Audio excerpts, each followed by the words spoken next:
கர்த்தருடைய பரிசுத்தமான நாமத்துக்கு ஸ்தோத்திரம் உண்டாயிருப்பதாக. பரிசுத்த நாமாనికి స్తోత్రం కలుగుగాక. தேவன் நம்மை ரட்சித்துக் கொண்டார், மீட்டுக் கொண்டார். దేవుడు మనల్ని రక్షించి విమోచించినాడు. காலவேளை நேரத்திலே அவர் செய்த மகத்துவமான காரியத்தை நாம் நினைவு கூர்ந்தவர்களாக ஆராதித்தோம். ఈ కాలమున ప్రభు యొక్క ఆయన మన పట్ల చేసిన ఉపకారాలను జ్ఞాపకం చేసుకుని ఆరాధించినాం. தேவன் எவ்வளவான மகத்துவமான காரியம் செய்தார் என்றால், దేవుడు మన పట్ల ఎంత అద్భుతమైన కార్యం చేశారంటే, நாம் ஆவிக்குள்ளாக குருடர்களாக இருந்தோம். ఆత్మీయంగా ఒకప్పుడు గుడ్డివారిగా ఉంటుంది. நம்முடைய குருட்டான தன்மையை போக்கி நமக்கு நித்திய வெளிச்சத்தை காண்பிக்கும்படியாக வந்தார். మన యొక్క గుడ్డితనాన్ని తీసివేసి అక్కడ నిత్య వెలుగులోకి మనం తీసుకొచ్చినాం. அந்தகாரில் இருந்து ஆச்சரியமான ஒளித்துக்குள்ளாக நடத்தினார் என்று அருமையான சகோதரர் நம்மத்திலே ஆராதனைக்குரிய செய்தியை பகிர்ந்தார். అంధకారం నుండి మనల్ని ఆశ్చర్యమైన వెలుగులోకి నడిపించిన ఉన్న పుణ్యుల గురించి సభలు వివరించినారు. நாம் பந்தி நேரத்தில் கூட பார்த்தோம். మనం పల సమయాల్లో చూసినాం. நாம் நீதிமான்கள் என்று பார்த்தோம். మనం అందరం నీతిమంతులని, உன்னதமானவரின் மக்கள் என்று பார்த்தோம். మనము మహోన్నతమైన బిడ్డలమని చెప్పి మనం చూసినాం. தேவன் நம்ம இவ்வளவாய் நம்மளை ஆசீர்வதித்து வழிநடத்தியிருக்கிறார். ఇంత గొప్ప స్థానంలో మనల్ని ఆశ్రయించి ప్రభు మనల్ని నడిపిస్తున్నాడు. தேவன் இந்த பிரதான செய்தியிலே அவர் மறைத்து வைத்திருக்கிற அந்த தெளிவான வார்த்தை என்னவென்று நாம் வாசிக்கலாம். ఈ మధ్యాహ్న సమయంలో ప్రభు మన కొరకు నుంచి దాచి ఇచ్చిన వచ్చినదేంటి మనం ధ్యానిస్తాం.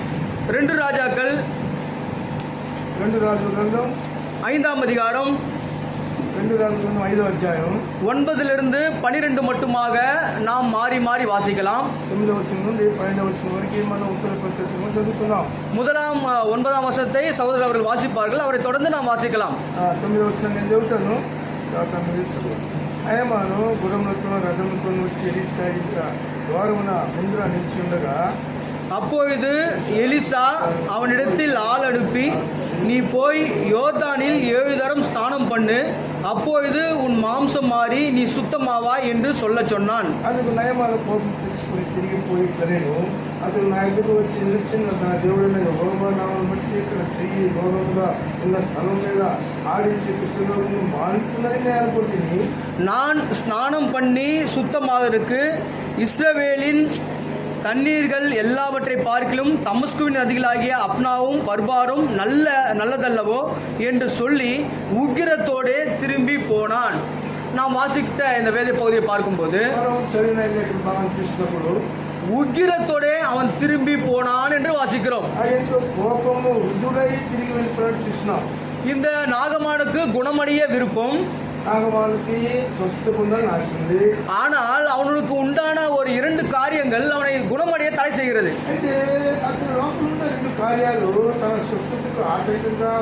முதலாவதாக பார்க்கும்போது நான் என அவர் எதிர்பார்த்து கொண்டிருந்த காரியங்கள் அங்கே நடைபெறவில்லை.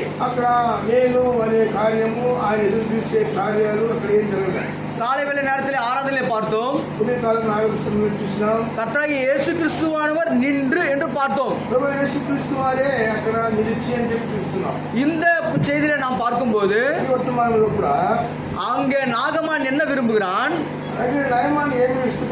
தேவதாச தேவதாசன் நிற்க வேண்டும். అక్కడ దేవుని దాసుడు నిలబడాలని కొరకని தேவதாசன் நின்று என்னை தொட்டு என்னை சுகப்படுத்த வேண்டும் என்று அவன் வாஞ்சிக்கிறான். అంత గొప్ప ప్రవక్త ఈ నయమానం కొరకు నిలబడి ఆయన తాకి స్వస్థపరచాలని ఆయన ఇష్టపడినాడు. மனதிற்குள்ளாக பயங்கரமான கர்வத்தோடு இருக்கிறான். నయమానం హృదయంలో ఎంతో గర్వం కలిగిన వాడుగా ఉన్నాడు. அவனுக்கு குணப்பட வேண்டும் என்று ஆசை இருந்தாலும் அவனுக்கு உண்டான 2 காரியங்கள் அவனை தடை செய்கிறது. స్వస్థపరచబడాలని ఆశ ఉంది. అయితే తన జీవితంలో ఉన్న 2 కార్యాలు ఆటంకంగా ఉన్నాయి. முதலாவதாக வைராகியம் மேன்மை பாராட்டுகிறான். అక్కడ వైరాగ్యం అనే ఇదాన్ని దాంట్లో గర్విస్తున్నాడు. இரண்டாவதாக தாழ்மையான சுபாவங்கள் அவனுக்குள்ளாக காணப்படவில்லை. రెండవదిగా చూస్తే అతని జీవితంలో కించిత్ కూడా తగ్గింపు లేదు. மூன்றாவது பார்க்கும்போது தேவதாசன் எனக்கு முன்பாக நிற்கப்பட வேண்டும், என்னை தொட்டு சுகப்படுத்த வேண்டும். మూడవదిగా అక్కడ దేవదాసుడు ప్రవక్తే నా కొరకు నిలబడి తాకి స్వస్థపరచాలనే గర్వం ఉంది. நான்காவதாக பார்க்கும்போது నాలుగవదిగా நான் குதிரை மேலே உட்கார்ந்து கொண்டிருப்பேன், నేను గుర్రం మీద కూర్చుంటాను, வயதான மூப்பர் என்னிடம் வர வேண்டும் என்று நினைக்கிறான். అయ్యో వయసైన అక్కడ దేవుని దాసులు కూడా నా దగ్గరికి రావాలి. అక్కడ இந்த காரியங்கள் தான் எலிசா அந்த நாகமான் குணமடைவதற்கு தடையா இருக்கிறது. ఈ యొక్క కార్యాలను కూడా నయమాన స్వస్థత కొరకు ఏదో ఆటంకాలుగా ఉంటాయి. இதை பார்த்தோன்னே ஒரு சிறிய கதை ஒன்று நினைவுக்கு வருகிறது. నేను చూసిన దానికంటే ఒక చిన్న కథ జ్ఞాపకం వస్తుంది. ஒரு ராஜா ஒருத்தர் காணப்பட்டார். గొప్ప రాజు ఉన్నాడు. அந்த மகாராஜாவிற்கு ஒரு அந்த அரசை ஆளுகின்ற ஒரு மகன், அருமையான ஒரு திறமைசாலியான ஒரு மகன் இருக்கிறான். ఆ యొక్క గొప్ప రాజుకి అక్కడ మంచి తెలివిగలిగిన కుమారుడు ఉన్నాడు. அந்த మగన్ தான் அவருக்கு பிற்பாடு ராஜ்யத்தை ஆள வேண்டும். రాజు తర్వాత తన కుమారుడే రాజ్యాన్ని పరిపాలించాలి. அந்த మగனுக்கு எல்லா விதமான கலைகளும் தெரிந்திருக்கிறது. ఆ కుమారుడికి ఆ రాజుకి కావాల్సిన కార్యాలన్నీ కూడా తెలుసుకుని ఉన్నాడు. அவன் நன்றாக அவன் அறிந்தவனா இருக்கிறான். మంచిగా తెలుసుకున్నవాడు. எல்லா விதமான கலைகளை கற்று வைத்துக் கொள்கிறான். అన్ని కళలు నేర్చుకున్నాడు. ஆனால் அவனிடத்தில் ஒரு சிறு குறை உண்டு. అయితే అతని దగ్గర ఒక చిన్న కొరత ఉంది. அதை தகப்பனார் அறிந்தவராய், అది తన తండ్రి గ్రహించిన వాడి, அன்புள்ள மகனே, ప్రియా నా కుమారుడా, இந்த அரண்மனையை தாண்டி காடின் நடுவுக்குள்ளாக ஒரு சிறிய ஒரு குடிசை ஒன்று இருக்கிறது. ఈ అంతఃపురం దాటి ఆ అడవి మధ్యలో ఒక చిన్న గుడిసె ఉంది. அந்த குடிசையிலே ஒரு வயதான ஒரு மூப்பர் இருக்கிறார். అక్కడ ఆ గుడిసెలో ఒక బ్రాహ్మణుడు ఉన్న ఒక సేవకుడు ఉన్నాడు. அவர்கிட்ட போய் உனக்கு குறை உண்டானதை நீ கற்றுக்கொண்டு வா என்று அனுப்பி வைக்கிறார். అక్కడికి వెళ్ళి నీకు ఎక్కడ ఉంటాయో కొరత ఏంటో అక్కడ నేర్చుకుంటా అని చెప్పినారు. அவன் குதிரை மேலே போகிறான். గుర్రం మీద వెళ్ళాడు. அங்கே பார்க்கிற பறவைகள், மிருகங்கள் எல்லாவற்றையும் சாகடிக்கிறான். అక్కడ ఆయనకి అడ్డం వచ్చిన మృగాలని పక్షులన్నీ కూడా చంపేస్తూ, மேலே பறந்து கொண்டிருக்கிறவை கூட அம்பால் எய்து அவை கொன்று விடுகிறான். పైన ఎగిరే పక్షులను కూడా అమ్ములతో అక్కడ చంపుతున్నారు. அவ்வளவு ஒரு திறமசாலியாக இருக்கிறான். అంత వైరాగ్యం కలిగిన అక్కడ మనిషిగా ఉన్నాడు. அவன் குடிசை கிட்ட வந்து போய் நின்று ఆ గుడిసె దగ్గరికి తగిన அவனும் அந்த குதிரையின் மேலே உட்கார்ந்து கொண்டு గుర్రం మీద అట్లా కూర్చున్నాడు. நான் வந்திருக்கிறேன், வெளியே வாரும் என்று சொல்கிறான். నేను రాజు కుమారుడు వచ్చిన బయటికి రా అంటున్నాడు.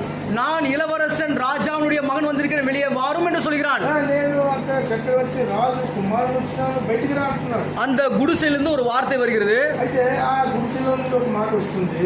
நான் మరిత పిற்పాడు உள்ளே వాரும், నేను మరణించిన తర్వాత లోపల రమ్ము.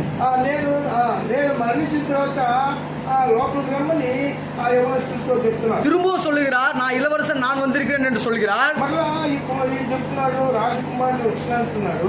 அதற்கு திரும்பவும் குடிசையில இருந்து ஒரு வார்த்தை வருகிறது, நான் மரித்த பிற்பாடு உள்ளே வாரும். మరలా ఆ గుడిసెలో నుండి ఒక పెద్ద స్వరం వస్తుంది. ఏం స్వరం అంటే, నేను చనిపోయిన తర్వాత నువ్వు లోపలికి రావాలని. இதை போய் தன்னுடைய தகப்பனார்கிட்ட சொல்லுகிறார். ఇది తల్లితో చెప్తున్నాడు. ஐயா, உன்னுடைய குருவாகப்பட்டவர் இவ்விதமாக சொல்லுகிறார் என்று சொன்னார். కానీ నీ గురువు ఈ విధంగా చెప్పినాడు. அதனுடைய அர்த்தம் என்ன? అర్థం ఏంటి? நான் மரிக்க வேண்டும். అక్కడ నేను అనే స్వభావం చనిపోవాలి. అక్కడ நீ இப்போது போய் நீ அவரிடம் என்ன சொல்ல வேண்டும்? నువ్వు అక్కడికి వెళ్ళి ఏం చెప్పాలంటే, குதிரை விட்டு இறங்கு முதலாவது. ఆ మొట్టమొదట ఈ గుర్రం అనే ఈ యొక్క గుర్రాన్ని దిగు మొట్టమొదట. உள்ளே குனிந்து போ. లోపల ఆ గుడిసెనే ఆ చిన్న ఉండిపో లోపలికి. அடியான் வந்திருக்கிறேன், நான் மரித்தவனாக வந்திருக்கிறேன் சொல்லும் என்று கேள். అక్కడ అయ్యా నేను నీ దాసుని వచ్చినానని చెప్పి తగ్గింపుతో అడుగు. அப்பொழுது அவர் உனக்கு பதில் சொல்வார் என்றான். అప్పుడు నీకు ఆయన జవాబిస్తాడు. இந்த இளவரசன் திரும்பமாக குடிசை இடத்துல சென்று ఈ యొక్క రాజకుమారుడు మళ్ళా గుడిసె దగ్గరికి వెళ్ళాడు. அடியேன் மரித்து வந்திருக்கிறேன் என்று சொன்னான். ఆ యొక్క కుమారుడు చెప్పాడంట, అయ్యా నీ దాసుని నేను చనిపోయి వచ్చినానని చెప్పాడు. உள்ளே வாரும் என்று சொன்னார். అప్పుడు లోపలికి రమ్మనేసాడు. நான் என்று சுபாவம் மறிக்காவிட்டால் అక్కడ పిల్లరా నేనని ఆ స్వభావం మర్చిపోకపోతే தேவன் வைத்திருக்கிற ஆசீர்வாதத்தை பெற்றுக்கொள்ள முடியாது என்பதுதான் இந்த கதையினுடைய நீதியா இருக்கிறது. దేవుడి ఆశీర్వాదం మనం పొందలేమనేది ఈ యొక్క కథ యొక్క இந்த நாகமானை கூட பாருங்கள். ఈ నాయమాన్ని చూడండి. குதிரை மேலே உட்கார்ந்து கொண்டிருக்கிறார். గుర్రం మీద కూర్చున్నాడు. அவர்கிட்ட 50-60 சேனைகள் கூட்டம் இருக்கிறது. ఏదో గొప్ప సైన్య సమూహంతో వచ్చినాడు. அவரு காணிக்கை எடுத்து வந்தது 60 லட்சம். அந்த காலத்தில் அவர் எடுத்து வந்த காணிக்கை 60 லட்சம். అక్కడ దేవుని అక్కడ సేవకుడికి అక్కడ 60 లక్షల విలువలు కలిగిన ఆ బొమ్మను తీసుకొచ్చినాడు. இந்த பணத்தை வைத்து நான் தேவன மனுஷனை வாங்கி விடலாம் என்று நினைத்துக் கொண்டார். ఈ డబ్బు హోదాను బట్టి ఈ దేవ మనుషుల్ని ప్రవక్తను కొనొచ్చు అనుకున్నాడు. ஆனால் தேவ மனுஷன் உட்கார்ந்து கொண்டு சொல்லுகிறார், நீ போய் நதியிலே ஸ்நானம் பண்ணு.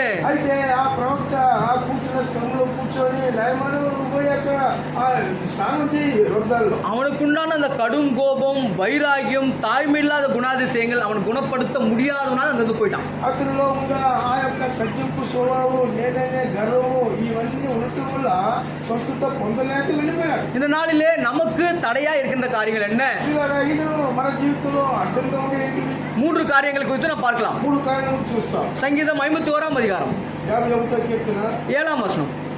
51వ కీర్తన 7వ వచనం. அனைவரும் சேர்ந்து అందరూ కలిసి చదువుకుందాం. ஜெபத்துடனே வாசிக்க கர்த்தர் தாமே நமக்கு உதவி செய்வாராக. ప్రార్థనా పూర్వకంగా మనం చదువుకుందాం. சங்கீதம் 51 அதிகாரம் 51వ కీర్తన 7 வசனம். 7వ వచనం. அனைவரும் சேர்ந்து வாசிக்கலாம். అందరూ కలిసి చదువుకుందాం. நீர் என்னை ஈசோப்பினால் சுத்திகரியும், அப்பொழுது நான் சுத்தமாவேன். என்னை கழுவியருளும், அப்பொழுது நான் உறைந்த மயிலும் வெண்மையாவேன் என்றார்.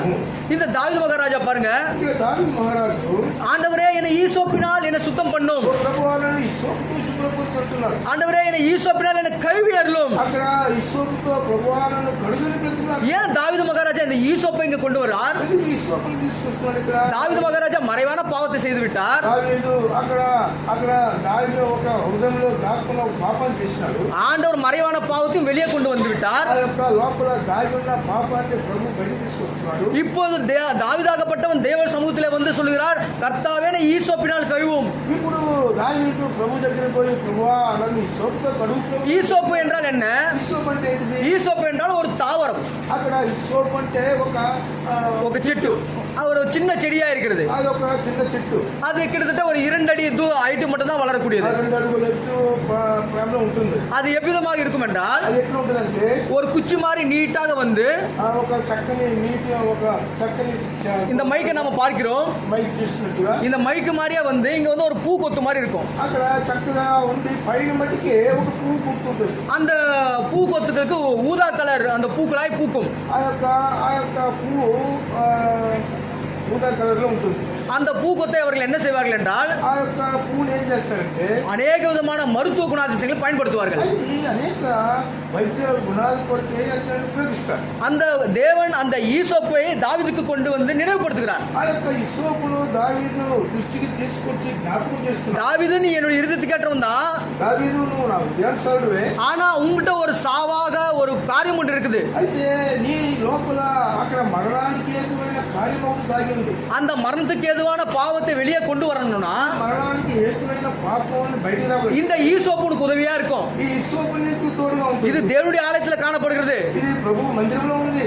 இது ஆசாரியர்கள் பயன்படுத்துகிறாங்க. ఇది యాజకులు ఉపయోగించే ஈசோப்பு என்றால் பரிசுத்தத்துக்கு அடையாளம். ఇసోపు అనగా పరిశుద్ధతకు. இஸ்ரவேல் ஜனங்கள் எகிப்திலிருந்து வெளியே வரும்போது ఇశ్రాయేలు జనము ఐగుప్తు నుండి వచ్చినప్పుడు ஆண்டவர் சொல்லுகிறார், நீ ஒரு ஈசோப்பு கொய்ந்தை எடுத்து అక్కడ ప్రభు చెప్తున్నాడు, ఇసోపు అనే ఒక ఆకుని తీసుకొని அந்த ஈசோப்பை ரத்தத்திலே முக்கி வாசல் நிலைக்கால்களிலும் அங்க மேற்சட்டத்திலும் பூச வேண்டும் என்று ఆ சொல்கிறார். ఇసోపు ఆ ఆకులతో అక్కడ ఆ రక్తాన్ని ముంచి నీ యొక్క దారపుత్రానికి పుయ్యి అంటున్నాడు. அப்பொழுது மரண தேவதூதராகவும் கடந்து போவான். అప్పుడు మరణ దూత నీలో ప్రవేశించుకుంటా నీవు దాటిపోతావు. ஈசோப்பு பரிசுத்தத்துக்கு ஒப்பா இருக்கிறது. ఇసోపు అనేది పరిశుద్ధతకు సాధు. பாவத்தை போக்குகிறதா இருக்கிறது. పాపాన్ని పోగొట్టే దేవునికి స్తుతి. ஆசாரியன் ஈசோப்பை ஜலத்தினால் தொட்டு ஜலிபுரனா காணப்படுகிறான். యాజకుడు ఇస్సోపుతో అక్కడ నీళ్ళలో ముంచి అక్కడ చెలిపించేవాడు. அப்போது இஸ்ரவேலுடைய பாவங்கள் நிவர்த்தியாகப்பட்டது. అప్పుడే ఇశ్రాయేలు పాపమంతా అక్కడ క్షమించబడింది. தாவீது நினைவு கூறுகிறார், దావీదు జ్ఞాపకం చేసుకున్నాడు. இன்னமும் எனக்குள்ளாக பாவம் ஒன்று காணப்படுகிறது. నా అంతరంగంలో పాపం ఉందే, நான் மரிக்க வேண்டும். నేను చనిపోవలసిన వాడిని. நான் தேவனுக்கு முன்பாக உண்மையுள்ளவனாக மாற்றப்பட வேண்டும். దేవుని దృష్టిలో నమ్మకమైనదిగా ఉండాలి. என்னை பரிசுத்தமான ஈசோப்பினால் என்னை கழுவும். ఓ ప్రభువా, ఇస్సోపు పరిశుద్ధంగా నన్ను చేయుటకు నన్ను కడుగు అంటున్నాడు. தாவீது அறிக்கை செய்து பாவத்தை தேவனுக்கு தெரியப்படுத்தினார். దావీదు అక్కడ తన పాపానంతా ప్రభు దగ్గర ఒప్పుకొని అక్కడ విడిచిపెట్టాడు. இந்த నాளிலே நாம் தேவனுக்கு முன்பாக சமீபமாய் கிட்டி சேராத காரியம் என்னவென்றால், ఆయనలో మనం కూడా ప్రభువుకి సన్నిహితంగా ఆయన హృదయానికి సమీపంగా రాలేని కారణాలు ఏంటివి? அறிக்கை நாம் செய்கிறதில்லை. మనము ప్రభువు దగ్గర ఒప్పుకోలు చేసేదే లేదు. கர்த்தருடைய பிள்ளைகளிடத்திலும் சகோதர சகோதரிடத்திலும் அறிக்கை செய்கிறதில்லை. మన దేవుని బిడ్డలు సహోదర సహోదరుల దగ్గర మనం ఒకరికొకరు అక్కడ అక్కడ మనం ఒప్పుకోలకి కనపడుతుందా? சகோதரனே என்னை மன்னியும் என்று ஒரு வார்த்தை நம்முடைய வாயிலிருந்து வருகிறதில்லை. సహోదరుడా నన్ను క్షమించు, ఆ క్షమించు అనే మాట అది రానే రాదు. நாம் வெளியே பிரகாரமாக பரிசுத்தவான்களாக உண்மையுள்ளவர்களாக காண்பித்துக் கொள்கிறோம். బయటతో పరిస్థితులు మనకి కనపడుతుంటాం. ஆனால் సభைக்குள்ளாக வரும்போது సகోదரனே என்னை மன்னியும் என்ற வார்த்தை வரலை. సంఘంలోకి వచ్చినప్పుడు క్షమించమనే ఆ యొక్క మంచి మాట నోట్లో రానే రాదు. சகோதரியே என்னை மன்னியும். సహోదరి నన్ను క్షమించాలి. இந்த அறிக்கை செய்யப்படும் போதுதான் ఎప్పుడైతే ఈ ఒప్పుకోలు నీలో ఉంటుందో தேவன் நம்மிடமாக சமீபமாய் வர ஆயத்தமா இருக்கிறார். దేవుడు అప్పుడే నీకు నీ సమీపంగా రావడానికి సిద్ధం. அறிக்கை செய்யவில்லை என்றால், ఒకవేళ నువ్వు ఒప్పుకోకపోతే நாம் இன்னமும் எங்கே விழுந்து அங்கே விதைகளாகவே காணப்படுவோம். మనం ఎక్కడ పడిపోయినామో అక్కడే పడిపోయి విత్తనాలుగా ఉంటాం. ஒருவேளை முள்ளுள்ள இடத்துல விழுந்தா முள்ளுலயே நாம் மாட்டிக்கொண்டிருப்போம். మన విత్తనాలైనా కానీ అక్కడ ముళ్ళలో పడితే లోపల చిక్కుని ఉంటాం. கற்பாரில் இருந்தோம் என்றால் அதிகமான வளர்ச்சி இருக்காது. అక్కడ మన విత్తనాలు అయినప్పుడు కూడా ఆ బండి సందులో పడితే అక్కడ పెరుగుదల ఉండదు. ஆனால் அறிக்கை செய்யும் போடும்போதுதான் అయితే మనం ఎప్పుడైతే ఒప్పుకుంటామో தேவன் நம்மை அனைவருமாக ஆசீர்வதிக்க விரும்புகிறார். మనందరం కూడా ప్రభువు ఆశీర్వదించాలి. ஒரே ஒரு வார்த்தை மன்னியும் என்ற ஒரு வார்த்தை போதும். వారిని క్షమించండి సార్. ஒருவேளை நம்ம அப்படி சொல்றதுக்கு நமக்கு கூச்சமா இருந்துச்சுன்னா, ఒకవేళ క్షమాపణ எல்லார்கிட்டயும் மொபைல் போன் இருக்கிறது. ఆమె దగ్గర మనకి మొబైల్ ఫోన్ மொபைல் போன்ல ஒரே ஒரு சாரி பிரதர் மெசேஜ், సహోదరుడా సహోదరి క్షమించండి. சகோதரிய சாரி என்னை மன்னித்து விடு. ఆ సహోదర సహోదరిని క్షమించు. ஏனென்றால் தேவன் நம்மை பரிபூர்ணமாக மாற்ற விரும்புகிறார். పిల్లరా, దేవుడు మనల్ని సర్వ సంపూర్ణంగా మార్చాలి. அந்த ஈசோப்பை கொண்டு எவ்விதமாக தாவீது பரிசுத்தமாக்கப்பட்டானோ, ఇస్సోపుతో దావీదు ఏ విధంగా పరిశుద్ధపరచబడినాడో, கர்த்தராகிய இயேசு கிறிஸ்துவின் குற்றமற்ற வெளியேறப்பெற்ற அந்த பரிசுத்தமான ரத்தம் நமக்காக சிந்தப்பட்டிருக்கிறது. అక్కడ ప్రభు యేసుక్రీస్తు యొక్క అక్కడ నిర్దోషమైన ఆ యొక్క ప్రశస్తమైన రక్తము మన కొరకు చిందించబడింది. அந்த ரத்தம் நதியை போல ஓடிக்கொண்டிருக்கிறது. అక్కడ నది వలె ఆ రక్తము ప్రవాహం చేస్తుంది. நாம் கர்த்தருடைய இயேசு கிறிஸ்துவின் ரத்தத்துக்கு சமீபமாக நாம் சேரப்பட வேண்டுமானால், ఆ ప్రభు యేసుక్రీస్తు రక్తమనే ఆ కాలువ సమీపంగా మనం చేయాలి. முதலாவதாக பாவ அறிக்கை மன்னிப்பின் அறிக்கை நாம் செய்யப்பட வேண்டும். మొట్టమొదట సమీపించాలంటే పాపము ఈ పాపము ఒప్పుకోవాలి. இரண்டாவது காரியமாக రెండవదిగా நாம் பார்க்கலாம் எசேக்கியேல் యేసుకేలు 8ஆம் அதிகாரம். గ్రంథం 8వ అధ్యాయం. எசேக்கியேல் 8ஆம் அதிகாரம் 7-8 வசனத்தை நாம் அனைவருமாக ஒன்று சேர்ந்து வாசிக்கலாம். యేసుకేలు గ్రంథం 8వ అధ్యాయము 7-8 వచనాలు మనం చదువుకుందాం. என்னை பிரகாரத்தின் வாசலுக்கு கொண்டு போனார். அப்பொழுது இதோ சுவரில் ஒரு துவாரத்தை கண்டேன். அவர் என்னை நோக்கி, மனுபுத்திரனே, நீ சுவரிலே துவாரமிடு என்றார். நான் சுவரிலே துவாரமிட்ட போது இதோ ஒரு வாசல் இருந்தது. இரண்டாவது காரியமாக நாம் பார்க்கிறோம், రెండవ కార్యం మనం చూస్తున్నాం. இந்த எசேக்கியேலுக்கு ஆண்டவர் ஒரு பெரிய தரிசனத்தை காட்டுகிறார். యేసుకేలుకు ప్రభు ఒక గొప్ప దర్శనాన్ని చూపిస్తున్నాడు. எசேக்கியேல் என்னுடனே வா, యేసుకేలు నువ్వు నాతో రా, நான் உனக்கு முன்பாக காட்டுகிறேன். నేను ఆలయాన్ని నీ ముందు నేను చూపిస్తాను. தேவன் அந்த எசேக்கியேலை கொண்டு சென்று ஆலயத்தை அவருக்கு காட்டுகிறார். దేవుడు యేసుకేలు తీసుకుపోయి ఆ ఆలయాన్ని చూపిస్తున్నాడు. ஆலயத்தை பார்க்கும்போது ஆலயத்தினுடைய வாசல் அங்கே இல்லை. అక్కడ మనం చూసినప్పుడు ఆవరణ ద్వారము అక్కడ కనబడలే. ஆனால் ఆలயத்தின் பிரகாரத்திற்கு முன்பாக అయితే ఆ యొక్క ఆలయం యొక్క ప్రాకారం ముందుగా ஒரு பெரிய ஒரு சுவர் ஒன்று கட்டி வைத்திருக்கிறார்கள். ఒక గొప్ప గోడ ఒకటి కట్టబడి ఉంది. அந்த சுவருக்கு ஒரு துவாரம், ஒரு ஓட்டை ஒன்று போட வைக்கப்பட்டிருக்குது. ఆ యొక్క ఆవరణకు ఆ గోడకు మధ్యలో ఒక రంధ్రం ఉంది. அப்ப தேவன் கொடுத்த அந்த மெய்யான வாசல் எங்கே? ఆ దేవుడు ఇచ్చిన ఆ నిజమైన ద్వారం ఎక్కడ? உங்களுக்கு உதாரணமாக புரிய வேண்டும் என்று சொன்னால், మనం అర్థం చేసుకోవాలంటే இது நம்முடைய ஏலிம் சபை. ఏలిం సంఘం అనుకోండి. நமக்கு முன்பாக மரத்தால் செய்யப்பட்ட ஒரு மெயின் ஒரு கதவு ஒன்று இருக்கிறது. ముందు అక్కడ చెక్కతో చేయబడిన ఒక ద్వారం ఉంది. అంత ముందు కాదు, ఇప్పుడే ఉంది. మన ముందు இப்போதே நமக்கு முன்பாக மரத்தால் செய்யப்பட்ட ஒரு கதவு இருக்கிறது. మన ముందు అక్కడ చెక్కతో చేయబడిన ఒక ద్వారం ఉంది. அதன் பிற்பாடு சகோதரர்கள் வருவதற்காக ஒரு கதவு ஒன்று வைக்கப்பட்டிருக்கிறது. ఆ తర్వాత సహోదరుల పక్కన ఒక ద్వారం ఉంది. இந்த பக்கம் பார்க்கும்போது சகோதரர்கள் உள்ளே வருவதற்காக ஒரு கதவு வைக்கப்பட்டிருக்கிறது. ఈ పక్క సహోదరుల పక్క ఒక ద్వారం. எசேக்கியேலும் கர்த்தருமாகிய ஆண்டவர் எங்கே இருக்கிறார்கள் என்றால், యేసుకేలు ప్రభువైన దేవుడు ఎక్కడ ఉన్నాడంటే அந்த கதவு வைக்கப்பட்ட மரக்கதவு வைக்கப்பட்ட முன்பாக அவர்கள் நின்று கொண்டிருக்கிறார்கள். అక్కడ ఆ యొక్క గోడ కర్ణంకు ముందుగా నిలబడి ఉన్నారు. இப்பொழுது ஆண்டவர் எசேக்கியேலை பார்த்து கேட்கிறார், అక్కడ యేసుకేలు చదువుతున్నాడు ప్రభు. எசேக்கியேல், அந்த ஓட்டை அந்த துவாரம் உனக்கு தெரிகிறதா?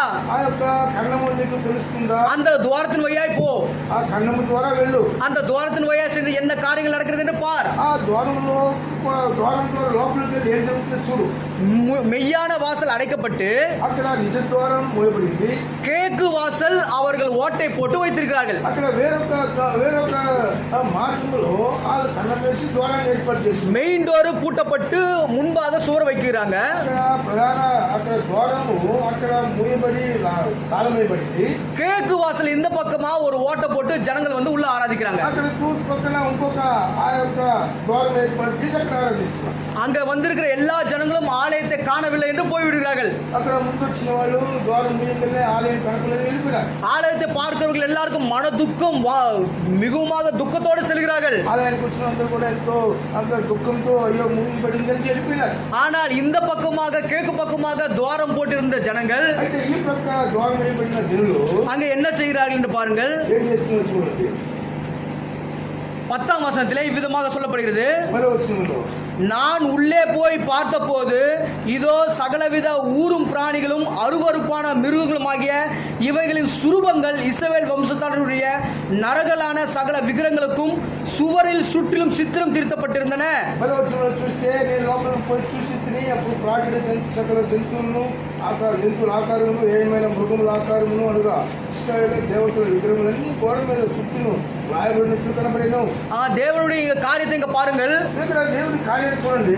அவருக்கு எதெல்லாம் விருப்பமா தோன்றுதோ, ఆయనకి ఏదైతే ఇష్టమని అనుకుంటున్నాడు, இஸ்ரவேல் ஜனங்களுக்கு எதெல்லாம் பாவம் இல்லை, இதெல்லாம் பரிசுத்தம் என்று அவர்கள் நினைக்கிறார்களோ, జనమంతా ఇది పాపం కాదు ఇది పరిశుద్ధమని అనుకుంటున్నారు, எல்லா అருவருப்புகளையும் సభைக்குள்ளாக கொண்டு வந்துட்டாங்க. ఈ కార్యాలన్నీ కూడా ఈ యొక్క సంఘంలో కనపడుతున్నాయి. அருவருப்பான காரியங்கள் எல்லாமே தேவனுடைய ஆலயத்துக்குள்ளாக இருக்கிறது. అక్కడ పనికిరాని ఈ యొక్క ఏయమైన కార్యాలు కూడా దేవుని మందిరంలో కనపడుతున్నాయి. மெயின் வாசலை மூடிட்டு அங்க என்ன வைத்திருக்கிறாங்கன்னா, అక్కడ ప్రధాన ద్వారములను మూసిన సేవకి పెట్టారంటే எரிச்சல் உண்டாக்குகிற விக்கிரத்தை அங்க கொண்டு வந்து நிறுத்திட்டாங்க. అక్కడ కోపం రేపే విగ్రహాన్ని పెట్టినారు.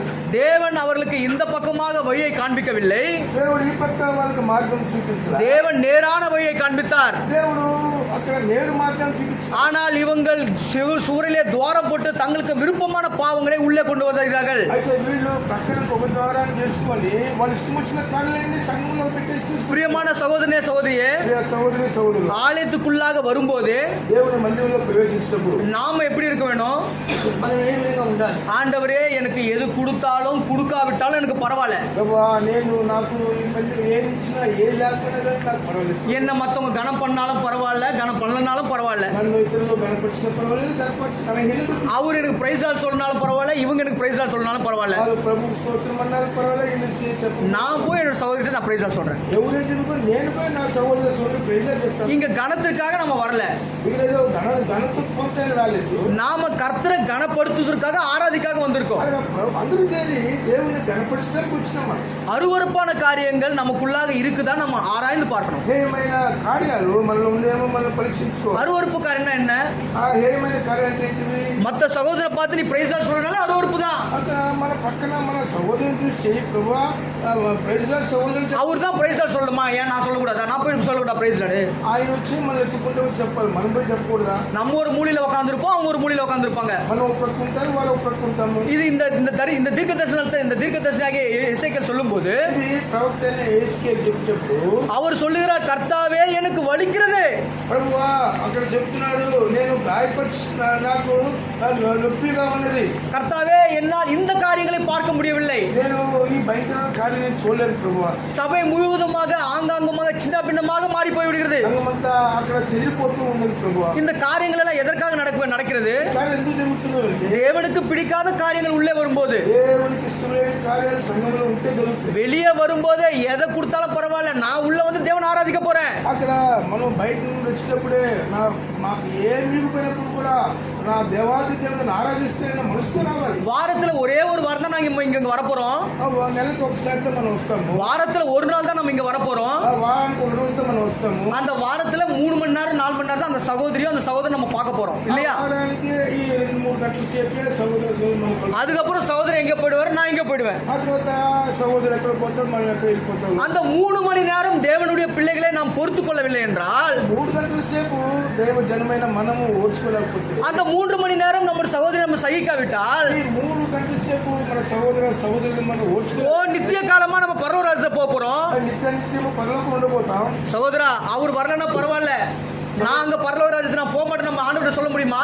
సోడా ఆయన రాకపోతే పర్వాలేదు, నేను పరలోక రాజ్యం రానని చెప్పగలమా? அந்த பரலோக ராஜ்யத்துல அவர் இல்லைன்னா பரவாயில்ல, நான் இருப்பேன், என்னை சேர்த்து நம்ம ஆண்டவர்கிட்ட சொல்ல முடியுமா? ఆయన రాకపోతే ప్రభు నన్ను మట్టుకు పరలోకం చేర్చుకొని చెప్పు. ஆண்டவர் ஒத்துக்கவே மாட்டார். ప్రభు ఈ కార్యాన్ని అంగీకరించు. அந்த సహోదரனும் வரணும் ராஜ்யத்துக்கு, ఆ సహోదరులు இந்த சகோதரியும் வரணும் ராஜ்யத்திற்கு. రావాలి. அப்பதான் சபையாக நம்ம கட்டப்படுவோம். మనమందరం కూడా సంఘంగా మనం అక్కడ ఉండాలి. எசேக்கியேலுடைய அந்த வாஞ்சை, அந்த தவணம் என்னவென்று நான் பார்க்கும்போது, యేసుక్రీస్తు యొక్క భారము, ఆ వాంఛ ఏంటని మనం చూసినప్పుడు கர்த்தருடைய ஆலயத்திலே சமாதானம் ஒற்றுமையா இருக்கணும். ప్రభు యొక్క సన్నిధిలో సమాధానంగా ఐక్యతగా మనం ఉండాలి. கர்த்தருடைய ஆலயத்திலே 3 மணி நேரம் ஆனாலும் சிரிப்போடு மன மகிழ்ச்சியோடு அவரை நாம் ஏற்றுக்கொள்ள வேண்டும். ప్రభు సన్నిధిలో 3 గంటల సేపు ఉంటాం, ఎంతో సంతోషంతో పరలోక ఆనందంతో మనం కనపడాలి. அதுக்கப்புறம் திரும்ப அந்த ஒரு வாரமா அந்த சகோதரன் நம்ம பார்க்க மாட்டோம், அந்த சகோதரி நம்ம பார்க்க மாட்டோம். తర్వాత ఒక వారం తర్వాత మనం చూస్తాం, మధ్యలో చూడలేము. இந்த ஒரு வார காலத்துல நம்ம மரித்து போனோம்னா, ఒకవేళ ఈ వారంలోనే మనం గతించిపోయినాం, இந்த ஒரு வார காலத்துல ஏதாச்சும் ஒரு சம்பவிச்சுச்சுன்னா, ఒకవేళ ఈ వారం లోపల మనకి ఏదైనా సంభవించింది, நம்முடைய வாழ்க்கை எப்படியா இருக்கும்? మన జీవితం ఎట్లయిపోతుంది? தயவாக ஒரு விஷயம் நினைவு கூறுங்கள், ఒక జ్ఞాపకం చేసుకోండి. நம்முடைய சகோதரனை நம்ம ஏற்றுக்கொள்ள మన సహోదరుని మనం అంగీకరించాలి. தேவன் நமக்கு முன்பாக வைத்திருக்கிற அந்த மெய்யான வாசலுக்குள்ளாக நாம் போவோம். దేవుడు మన కొరకే ఉంచిన ఆ నిజ ద్వారంలో మనం எசேக்கியேலை அழைத்து சொல்லுகிறார் ஆண்டவர். యేసుక్రీస్తుకి అక్కడ ఒక్కరికి చెప్తున్నాడు, எசேக்கியேல், நீ கேக்கு பக்கமா ஒரு துவாரத்தை பார்த்த இல்லையா? యేసుక్రీస్తు నువ్వు ఒక ద్వారాన్ని చూసినావు కదా, நீ இப்போது ஒரு ஓட்டையை, நீ ஒரு செவுட்டிலே ஒரு ஓட்டை ஒன்று போடு என்று சொல்கிறார். గోడకు ఒక కన్నమేమని చెప్తున్నాడు. அந்த செவுட்டில ஒரு ஓட்டையை போடும்போது, ఆ కన్నమేసినప్పుడు அப்போதுதான் மெய்யான வாசல் திறக்கப்படுகிறது. అప్పుడే ఆ నిజ ద్వారము తెరవబడుతుంది. இதனுடைய அர்த்தம் என்ன? ஆயமான சத்தியம் என்ன? దీని యొక్క అర్థం ఏంటంటే, நம்முடைய இருதயத்திலே நாம் தேவனுடைய பிள்ளைகளுக்கு இடம் கொடுக்க வேண்டும். అక్కడ మన హృదయంలో దేవుని బిడ్డలకి మనం స్థలం ఇవ్వాలి. அப்போ இடம் கொடுக்க வேண்டும் என்றால் அந்த எசேக்கியேலை பார்க்கும்போது துவாரம் இடப்படுகிறது. అక్కడ మనం అక్కడ చేయాలంటే యేసుక్రీస్తు చెప్తున్నాడు, అక్కడ ద్వారము కన్నం కనపడుతుంది. நம்முடைய இருதயத்திலே அங்க துளை ஒன்று போடப்பட வேண்டும். మన హృదయంలో అక్కడ ఒక ద్వారం ఏర్పడాలి. அந்த துளை என்ற அந்த துவாரம் என்ன? ఆ ద్వారం అంటే ఏంటిది? அந்த துவாரமாகப்பட்ட எல்லாவற்றும் சகிக்கிற காரியங்கள். ఈ ద్వారం అంటే అన్నిటి కూడా సహించే ఒక కార్యం. அந்த துவாரமாகப்பட்டது வேற என்ன காட்டுகிறது? ఈ ద్వారము వేరే దేని చూపిస్తుంది? உன்னுடைய சகோதரனிடத்தில் சென்று நாம் ஐக்கியப்பட வேண்டும் என்பதை காட்டுகிறது. సహోదరు పోయి మనం ఐక్యపడాలని చూపిస్తుంది. அப்பேற்பட்ட காரியங்கள் நமக்குள் இருக்கும் போதுதான் ఇలాంటి కార్యాలు మనలో ఉన్నప్పుడే நாம் அந்த பிரகாரத்தை தாண்டி பரிசுத்த ஸ்தலத்துக்குள்ள வருவோம். అప్పుడే మనం ఆ ప్రాకారాన్ని దాటి పరిశుద్ధ స్థలం స్థలానికి రాగలం. முதலாவதாக இவர்கள் எங்க வந்து நிற்கிறார்கள்? கர்த்தரும் எசேக்கியேலும் మొట్టమొదట ప్రభు యేసుక్రీస్తు ఎక్కడ నిలబడుతున్నారు? பலி செலுத்துகின்ற இடத்துல வந்து நிற்கிறாங்க. అక్కడ బలి చెల్లించే ఆవరణ దగ్గరికి వచ్చినారు. அந்த பலி செலுத்தி பிரகாரத்திற்குள்ளாக வந்து பரிசுத்திற்குள்ளாக வர வேண்டும். అక్కడ బలి చెల్లించి ఆ యొక్క ప్రాకారం లోపల ఉండే స్థలానికి రావాలి. அப்போ இதனுடைய அர்த்தம் என்ன? ఇది అర్థం ఏంటంటే, நாம பலியாகணும் என்றதை ஆண்டவர் காட்டுகிறார். మనము అక్కడ మనం బలి అవ్వాలి. பலி எவ்விதமாக இடுவார்கள்? బలి ఎట్లా ఇస్తారు? கையை தனியா எடுப்பாங்க, ఆ చేతులు, அந்த புறாக்கு காலை தனி எடுப்பாங்க, அந்த மிருகங்களுக்கு எல்லாமே தனித்தனியாக பாகம் பிரிப்பாங்க. ఆ యొక్క పక్షులకి బలిచ్చే పక్షులు ఏం చేస్తారంటే వాళ్ళ అవయవాలన్నీ అక్కడ ప్రత్యేకపరుస్తారు. அதே போலதான் நம்முடைய சரீர அவயங்கள் எல்லாவற்றையுமே பாவத்துக்கு நேராக கொண்டு செல்கிற எல்லா அவயங்களும் கர்த்தருக்கு முன்பாக நாம் பலியிட வேண்டும். అదే విధంగా పాపానికి నడిపించే మన అవయవాలు ఏమైనప్పుడు కూడా ప్రభువు యొక్క సన్నిధిలో దాన్ని అర్పించాలి. பலி செலுத்தாம பிரகாரத்துக்குள்ளாக நிச்சயமா வர முடியாது. ఈ యొక్క బలి చెల్లించకుండా ఈ యొక్క ఆవరణలోనూ ప్రవేశించలేదు. பரிசுத்த ஸ்தலத்துக்கு வரணும்னா பலி செலுத்தியே ஆகணும். పరిశుద్ధ స్థలంలోనూ ప్రవేశించాలంటే நம்முடைய బలి చెల్లించాలి. அந்துடைய மாம்சங்கள் எல்லாமே துண்டு துண்டாக வெட்டப்பட்டு அக்னியினாலே சுட்டரிக்கப்பட வேண்டும். అక్కడ ఈ శరీర సంబంధమైన కార్యాలను కూడా అక్కడ దహించి వేయాలి. ஒருவேளை நம்முடைய கண்களா இருக்கலாம், ఒకవేళ ఇవి మన కళ్ళే ఉండొచ్చు, ஒருவேளை நம்முடைய பேச்சுகளா இருக்கலாம், మన యొక్క సంభాషణ ఉండొచ్చు, இல்லை என்றால் உட்புறமாய் ஒளிந்து கொண்டுகிற கெடுதல் உண்டாக்குகிற இருதயமா இருக்கலாம். అదే లేకపోతే లోపల అంతరంగంలో దాగి ఉన్న చెడు స్వభావాలు ఉండొచ్చు, இல்லை என்றால் பாவத்துக்கு நேராக ஓடுகின்ற கால்களா இருக்கலாம். లేకపోతే పాపానికి పరిగెత్తే ఈ యొక్క కాళ్ళై ఉండొచ్చు. பலவிதமான காரியங்கள் நாம் பலியிடாமல் உள்ளே வர முடியாது. ఇది కూడా ప్రభు సన్నిధిలో మనం అర్పించకుండా ప్రభు సన్నిధిలో మనం రాలేము. இப்பேற்பட்ட காரியங்கள் தான் பரிசுத்த ஸ்தலத்துக்குள்ளாக நம்ம கொண்டு செல்லும். ఇలాంటి కార్యాలు లేకపోతేనే మనం పరిశుద్ధ స్థలంలో ప్రవేశించగలం. தேவாதி தேவனை நாம் ஆராதிக்க దేవాది దేవుని ఆరాధించుకోవాలి. முதலாவது நாம் அறிய வேண்டியது மெய்யான வாசல் எது. మొట్టమొదట మనం గ్రహించాల్సింది ఆ నిజ ద్వారం ఏది. அந்த மெய்யான வாசலுக்கு வருவதற்கு முன்பாக நம்மை ஆயத்தப்படுத்திக் கொண்டு உள்ளே பிரவேசிக்க வேண்டும். అంటే ద్వారంలో ప్రవేశించడానికి ముందుగా మనం సిద్ధపరచుకోవాలి, ప్రవేశించాలి. கடைசியாக மூன்றாவதாக మూడవదిగా நேரமில்லாத காரணத்திலே துரிதமாக சொல்லலாம். కొద్దిగా ఉన్నప్పుడు కూడా చదువుతాము. என்னாகமும் 32ஆம் அதிகாரம், సంఖ్యాకాండము 32. என்னாகமும் 32ஆம் அதிகாரம் సంఖ్యాకాండము 32. 1ஆம் வசனத்தை அனைவருமாக ஜபசிந்தையோடு வாசிக்க தேவன் தமிழ் நமக்கு உதவி செய்வாராக. 32 అధ్యాయం మొదటి వచనాన్ని ప్రార్థన పూర్వకంగా మనం చదువుదాం. அனைவருமாக சேர்ந்து உரத்த சத்தத்தோட வாசிக்கலாம். అందరూ కలిసి శబ్దం చదువుదాం. ரூபன் புத்திரருக்கும் காத் புத்திரருக்கும் ஆடு மாடுகள் மிகவும் திரளாய் இருந்தது. அவர்கள் யாசே தேசத்தையும் கிளையாத் தேசத்தையும் பார்த்தபோது அது ஆடு மாடுகளுக்கு தகுந்த இடம் என்று கண்டார்கள். இங்க நாம் வாசிக்கிற இந்த வேத பகுதியை பார்க்கும்போது ఇక్కడ మనం చదివే ఈ లేఖన భాగం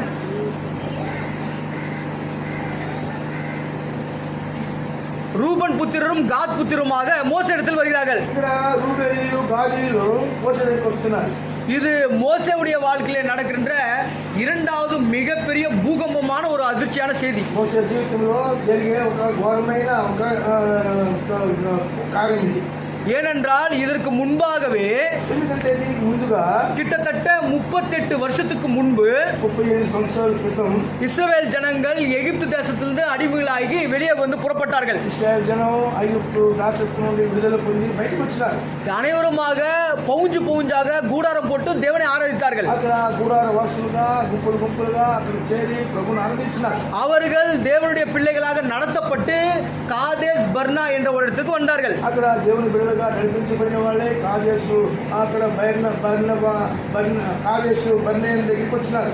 அந்த காதேஸ் பர்னபா என்கின்ற இடமாகப்பட்டது కాదేశు బర్నబా అనే స్థలం வாக்கு தத்தம் பண்ணப்பட்ட கானானுடைய தேசமா இருக்கிறது. వాగ్దానం చేయబడిన కానాను దేశం. இந்த காதேஸ் பர்னா எல்லையை வந்து அவர்கள் மிதித்து விட்டார்கள். ఈ కాదేశు బర్నే ఆ పరిధిని మీరినారు.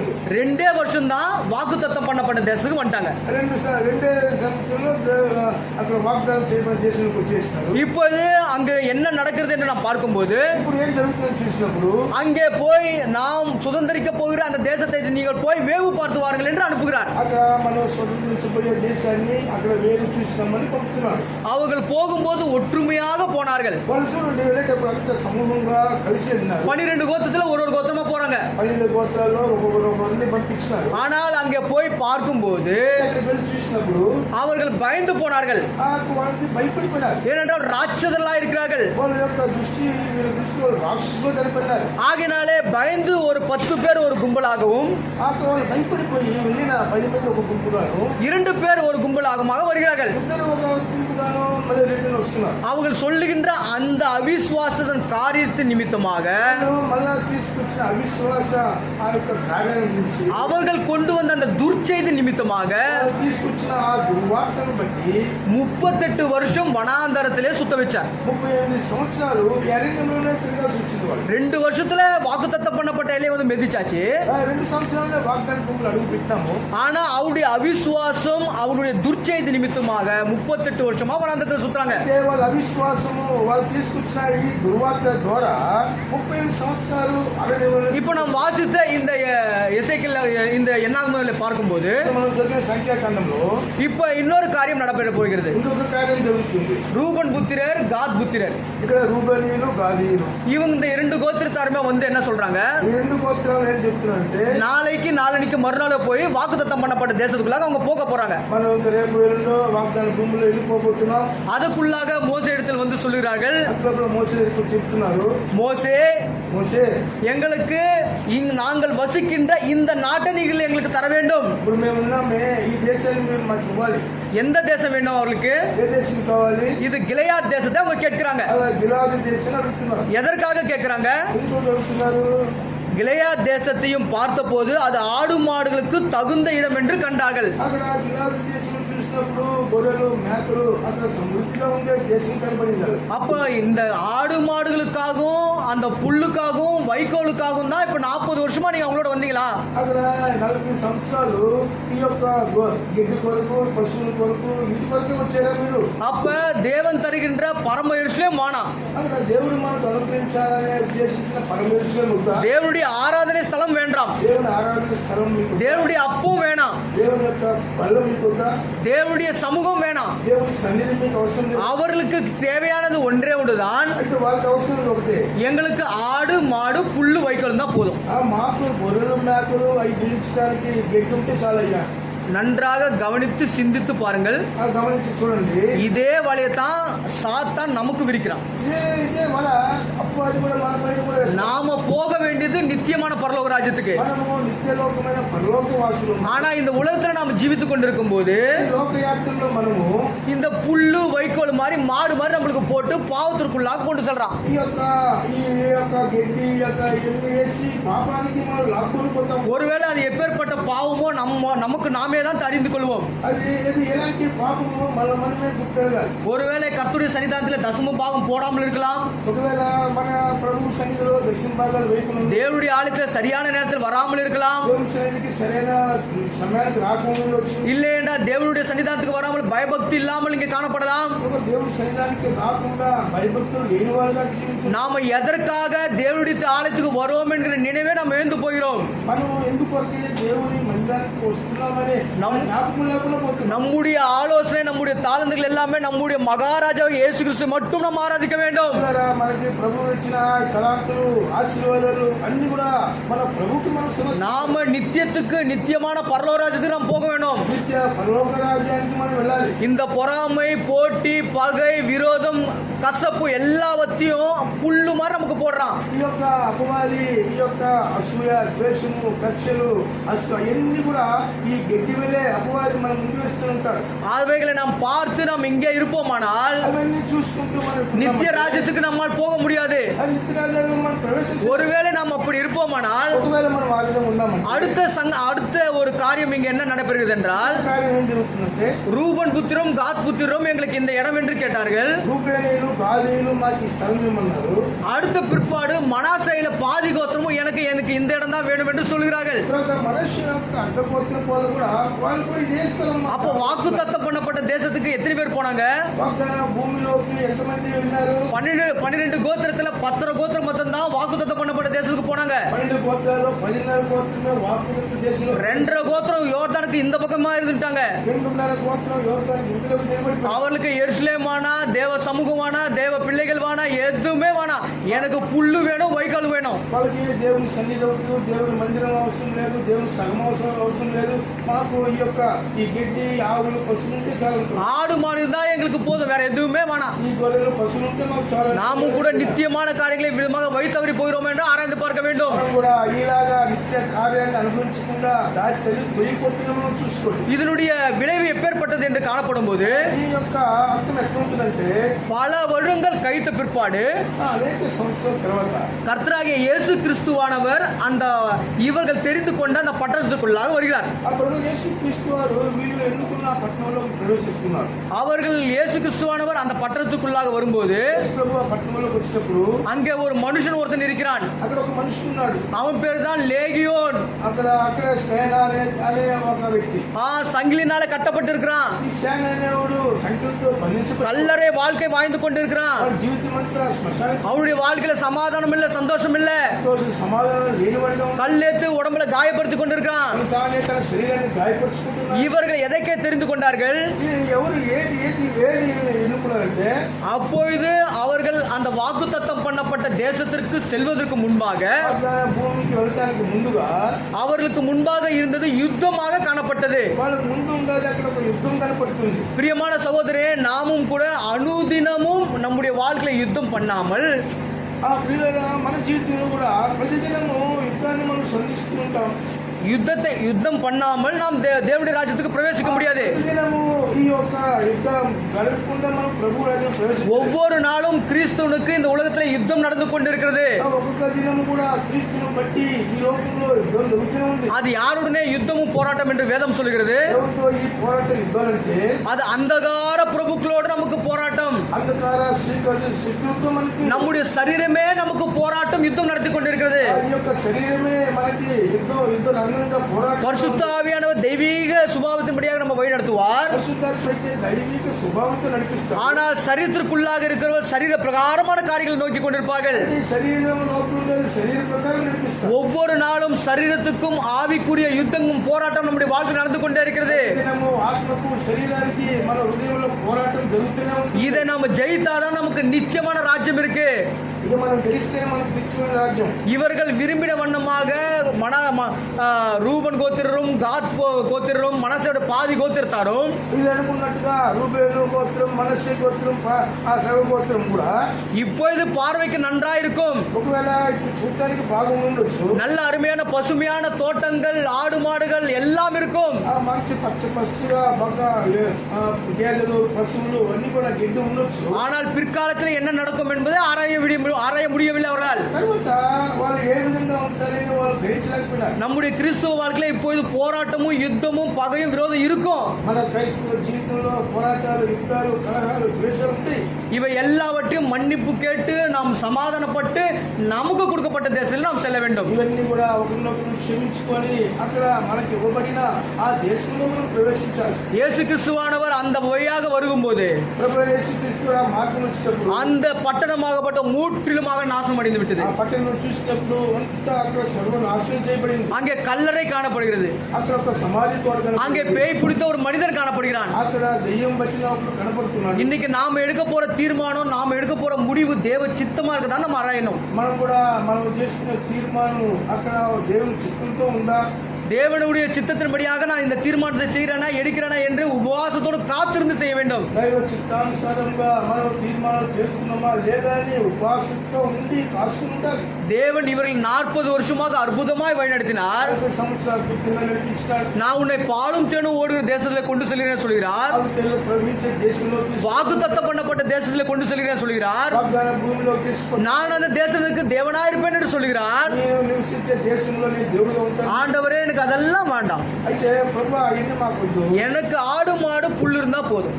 ఇక్కడ చూడండి మంచి ఆ గొర్రెలు, మేకలు, గెడ్డలు ఇది చాలు నాకు. நம்ம நாமே ஆராய்ந்து பார்க்கலாம். మనం పరీక్షించుకున్నాం. நாம் எவ்விதமா இருக்கிறோம்? మనం ఏ విధంగా ఉన్నాం? நம்முடைய சகோதரத்தை அறிக்கை செய்து பாவ மன்னிப்பு நாம் பெறுகிறோமா? మన సోదరు దగ్గర మనం అక్కడ ఒప్పుకొని ఒకరితో ఒకరికి సమాధానం அவங்க உங்ககிட்ட வந்து பேசவே மாட்டாங்க. ఒకవేళ ఇతరులు వాళ్ళ దగ్గర నుంచి మాట్లాడుతున్నారు, நாம போய் பேசலாம், మనం పోయి మాట్లాడాలి, நம்ம மன்னிக்கலாம். మనం క్షమిస్తాం. ஒரு 3 ஹவர் சகோதரர் நம்ம சகிக்கலனா ఈ 3 గంటల సేపు మన సహోదరులు మనం సహించుకుంటాం. நம்ம பரலோகத்துல இந்த சகோதரர் வருவாரு. అది పరలోకానికి కూడా ఈ సహోదరుడు వస్తాడు కదా. அப்ப அந்த సహోదరன் வரும்போது అప్పుడు ఆ సహోదరుడు వచ్చినప్పుడు ஆனால் இந்த இப்பேற்பட்ட காரியங்கள் அங்கே காணப்படாது. ఇలాంటి కార్యాలు ఎక్కడ ఉండవు. அந்த சகோதரன் வராமல் கர்த்தாவே நான் அந்த சகோதரன் வந்தால் நான் பரலோ ராஜ்யத்துக்கு வரமாட்டேன் என்று சொல்ல முடியாது. అయ్యో ఈ సహోదరుడు వస్తే నేను పరలోకానికి రాను అని మనం చెప్పగలమా? தேவன் அனைவரையும் அன்பு கூறுகிறார். అందరిని ప్రేమించే దేవుడు మన దేవుడు. நாம் எல்லாருமே பாவம் செய்தோம். మనందరం పాపం చేసిన వారు. எல்லாருமே நாம் பாவம் செய்து கொண்டு தேவ மகிமையற்றலைக்கு போனோம். మనందరము పాపం చేసి దేవుని యొక్క మహిమను இங்க இருக்கிற நம்ம எல்லார்கிட்டும் ஒவ்வொரு விதமான பல விதமான பலவீனங்கள் இருக்கும். మనందరి దగ్గర రకరకాల పలగింపు కలిగిన వారు. இந்த நாகமானுக்கு பார்க்கும்போது கடுங்கோபமும் வைராக்கியமும் தாய்மை இல்லாத சுபாவம் இருந்துச்சு. నాగమాను చూసినప్పుడు అక్కడ కోపిష్ఠుడు, అక్కడ గర్విష్ఠుడు, అక్కడ తగ్గింపు స్వభావం లేనివాడిగా ఉన్నాడు. ஆனால் அவன் என்ன சொல்லுகிறான்? అయితే అతను ఏం చెప్తున్నాడు? தேவ மனுஷன் இங்க வந்து நிக்கணும் சொல்றான். అక్కడ దైవ ప్రవక్త నా ముందు రావాలంటున్నాడు. பரிசுத்த ஆவியானவர் ஒரு வார்த்தை கூறுகிறார். పరిశుద్ధాత్మ దేవుడు ఒక మాట చెప్తున్నాడు. நாம் எப்படி இருக்கணும்? మనం ఎట్లుండాలి? அதே 2 ராஜாக்கள் అదే 2 రాజుల్లో அனைவருமாக சேர்ந்து అందరూ కలిసి நம்முடைய சகோதரர்களுக்கு முன்பாக நாம் மத்தியஸ்தர்களா இருக்க வேண்டிய காரியம், మన సహోదరుల మధ్యలో మనం మధ్యవర్తులుగా ఉండాల్సిన కార్యాలు. அந்த நாகமானுடைய ஊழியக்காரன் ஒரே ஒரு வார்த்தையை சொல்லுகிறான். నయమాని యొక్క ఆ యొక్క పనివాడు ఒక మాట చెప్తున్నాడు. அது என்ன வார்த்தையை சொல்லுகிறான்? ఏం మాట చెప్తున్నాడు చూడండి. 13ஆம் வசனத்துல 13 వచ్చింది. அனைவரும் சேர்ந்து நாம் வாசிக்கலாம். అందరూ కలిసి మనం చదువుకుందాం. அவன் ஊழியக்காரர் சமீபத்தில் வந்து அவனை நோக்கி, தகப்பனே, அந்த தீர்க்கதரிசி ஒரு பெரிய காரியத்தை செய்ய உமக்கு சொல்லியிருந்தால் அதை நீ செய்வீர் அல்லவா? ஸ்தானம் பண்ணும், அப்போது சுத்தமாவீர் என்றும் அவர் உம்முடனே சொல்லும் போது அதை செய்ய வேண்டியது எத்தனை அதிகம் என்று சொன்னார்கள். இன்னைக்கு நாமும் மத்தியஸ்தலா இருந்து మనం కూడా ఈ దినాల్లో ఈ విధంగా మధ్యస్థులుగా இந்த நாகமான் ஊழியக்காரனை போல నయమాను సేవకులు లాగా தகப்பனே, అయ్యో తండ్రి, அந்த ஊழியக்காரர் சொல்லுகிற காரியம் என்ன? ఆ యొక్క దేవుని సేవకులు చెప్పిన కార్యం ఏంటి? நாம ஒரு விஷயம் கேட்போமா? మనం ఆ మాదిరి ఒక్క విషయం మనం அவ்வண்ணமாக நாம் கேட்கும்போது మనం ఆదిని కలిగినప్పుడు பரலோகத்தில் உண்டான ஆசீர்வாதம், పరలోక ఆశీర్వాదములు, பூலோகத்தில் உண்டான ஆசீர்வாதம், భూలోక ఆశీర్వాదాలు, சகல விதமான ஆசீர்வாதம் సకల విధముల தேவன் எல்லாவற்றையும் தர நமக்கு காத்திருக்கிறார். దేవుడు సకలము మనకు ఇవ్వడానికి ஆண்டவர் சொல்லுகிறார், ప్రభు చెప్తున్నాడు. நான் உன்னை விட்டு விலக மாட்டேன், నేను నిన్ను విడిచిపెట్టను, உன்னை கைவிடவும் மாட்டேன், నిన్ను చేయబడి நான் உன்னோடு இருப்பேன், నేను నీతో ఉంటాను, உன்னுடைய கையை பிடிப்பேன், నువ్వు చేతిని పట్టుకొని உன்னை நித்திய ராஜ்யத்திற்கு கொண்டு செல்வேன், నిత్య రాజ్యాన్ని నడిపిస్తాను. நீ என்னுடைய பிரியமான மகள், నువ్వు నా ప్రియ நீ என்னுடைய பிரியமான சகோதரன், నువ్వు నా ప్రియ సహోదరుడు. உங்ககிட்ட கொஞ்சம் பாவம் இருக்கு, கொஞ்சோண்டு காரியம், అక్కడ నీ దగ్గర ఉన్న చిన్న పాపం, கொஞ்சோண்டு தான், ఆ చిన్న పాపం ரொம்ப குறைவா இருக்கு, అది చిన్న పాపం, அதை மட்டும் சரிப்படுத்திக்கோ, అది సరి చేసుకో, அதை கொஞ்சம் மட்டும் சரிப்படுத்திக்கோ. అది కొద్దిగా సరి చేసుకో. அதை என்ன சரிப்படுத்திக்கோ நம்ம ஆரம்பி பார்க்கலாம். అది మనం పరీక్షించుకొని ఏం సరి చేసుకొని చూసుకో. கர்த்தர் தாமே இந்த வார்த்தை ஆசீர்வதிப்பாராக. ஆமென். ప్రభు ఈ మాటను ఆశీర్వదించుగాక.